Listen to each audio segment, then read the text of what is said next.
السلام عليكم ورحمة الله وبركاته، يا رب تكونوا بخير. ومع الجولة رقم 3 من بطولة جولدن نايت الشطرنج السريع 10 و5 ثواني لكل نقلة. بلاعب الأستاذ صفوت ملاك، أستاذ كبير في السن وفي المقام طبعا. الريت بتاعه 1320. الريت بتاعي أنا 1462. الريتات يا جماعة في مصر آه، غير واقعية زي ما بيقولوا.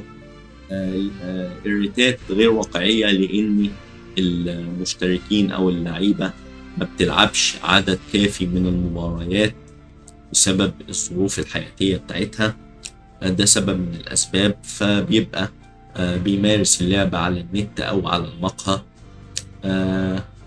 فبيبقى تقييمه المفروض يبقى تقييم غير اللي هو متسجل. فانت تيجي تلعبه وانت تقييمك مثلا 2000، تحسبه ان هو مثلا 1400، يديك على عينك زي ما بيقولوا.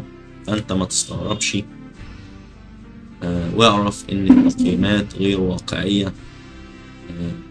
عاوز اقول لكم ان الجيم ده جيم طويل جدا. كام نقلة؟ 75 نقلة. شوف يعني 150 نقلة أنا وهو لعبناهم في 10 دقايق، كام؟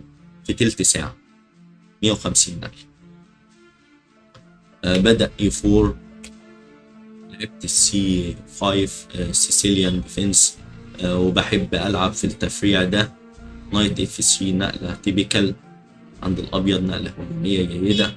عاوز يضرب الوسط بالدي 4. فببعد انا عن القصص دي وبقول له انا جاي العب الاوكالي فاريشن ديفense، تفريع اوكالي من الصقلي A6. وده بداية التفريع. بيشوب E2، عاوز يبيت وبعد كده يبدأ المعركة. E6. قلت له انا عاوز اطلع بالحصان بتاعي كمان من الناحية التانية. نايت اف 6 تبيت G6، ضرب الوسط، أكل. طلعت بالفيل بتاعي نايت G7، بنتشر على الوتر. بيشوب C4، هو كمان ضارب مربع ضعيف عني. E6، خدت شكل من أشكال الدراجون أو الشيفي جينجي زي ما بيقولوا. C3، نايت E7، نايت D5 D2 D5. خدت تيمبو عليه من النقلات الجميلة جدا بالنسبة للي بيلعب الصقلي، من النقلات اللي لازم تاخدها. البي 5 دي بيست موف. بيشوب بي 3، بيشوب بي 7، كينج اتش 1،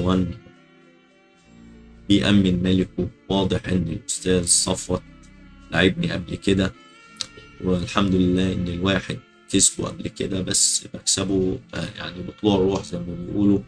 لعيب قديم، مستواه قوي.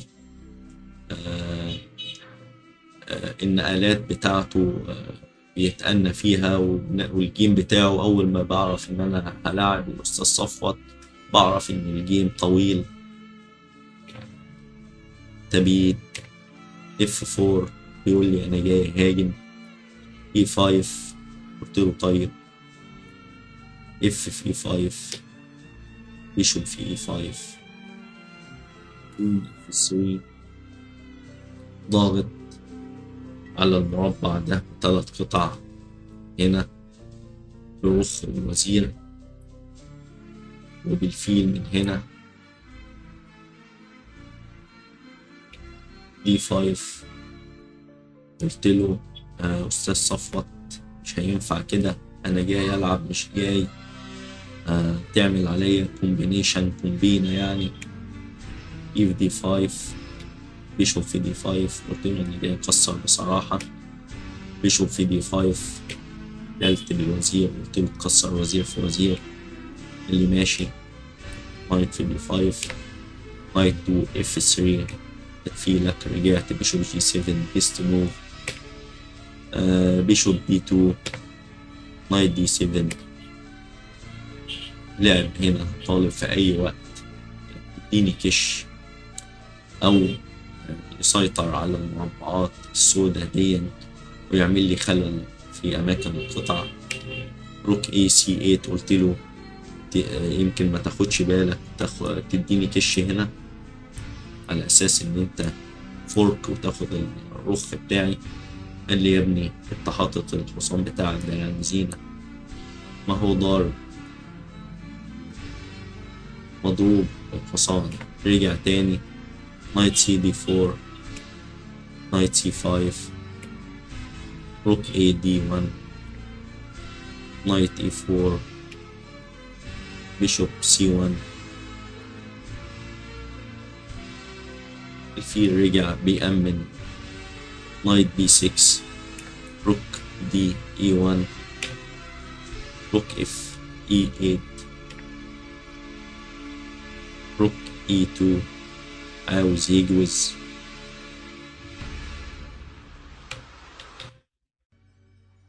بيشوب في دي 4، أكلت قطعة من القطع النشيطة. الحصانين عاملين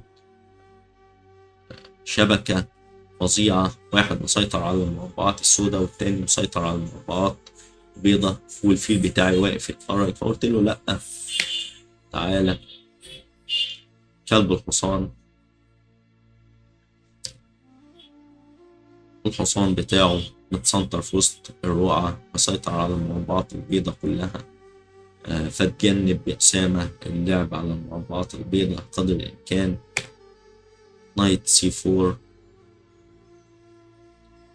بحاول أضغط بالحصانين بقى بتوعي. بيشوب اتش 6، عمل لي هنا بلوك بالفيل بتاعه وضارب المربعات السوداء. في أي لحظة الباك رانك بتاعي ممكن يبقى متعرض للكشمات، لأنه هو طالب إنه يجوز. لو رخ من الرخاء دي طلعت أو ثابت المكان هاخد كشمات. قلت له F5، G3، روك سي دي 8. وهنا في تاكتكس، وقف الفيديو لو حابب ان انت تعرف انا جبت الرخ ليه. روك سي دي 8، لعب النقلة الخاطئة، رخ F4. اكلت روك في دي 4 الاول، اكل بيدق وارد الرخ بتاعتي إش، وهات هنا هتاكل. هات الرخ بتاعتي وهات موقف نشيط جدا للطابية بتاعتي في الصف التاني. عندك ضارب البيادق دي والحصان متسنطر هنا على السي 4. والحصان على السي 4 ما بيبقاش حصان يا جماعة زي ما احنا متفقين، بيبقى زي اكتوبوس بيس، اخطبوط على شكل قطعة. ضارب الخانات السوداء كلها، خانات الفيل بتاعته.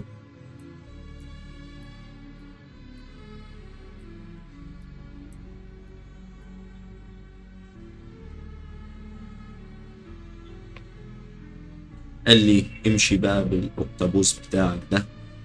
بي 3، نايت اي 3. قلت له الاكتوبوس هسنطره برضو، ومش عاوز اقول لك يا استاذ صفوت عشان حضرتك راجل كبير، الاكتوبوس هيبقى كابوس. روك اي 1 تشيك، كينج اتش 2.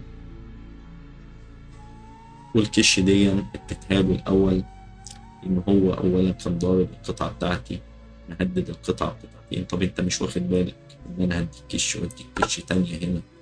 هات وهات. أكلت القطعة. روك دي 3. عاوز بقى يستثمر في البيدق بتاعه ده ويرقيه، ما عندوش حاجة يلعب فيها. كمبيوتر بيقول لي كينج جي 7 أو روك اي 2 تشيك أو حاجة من الحاجات دي. في اللقطة دي أنا رحت لعب نقلة روك اي 6. قلت له الفكرة بتاعتك أنا رايح ألغيها لك وهقف هنا مانع وحامي. زق. رحت واقف. جه بالملك عاوز ينتشر، قلت له مفيش دخول. لعب هنا رايح يدعم البدع بتاعه مع الرخ. قلت له أنا جيت في الوقت المناسب يا أستاذ صفوت. روك دي 2. ما بيستسلمش أستاذ صفوت خالص. دي 4. لو ما عملتش كده ال 75 نقلة هيبقوا 220 نقلة والدور مش هيخلص لو ما ضحيتش التضحية دي.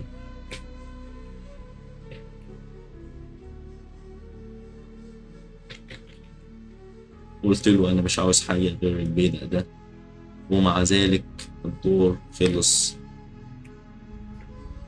75 نقلة.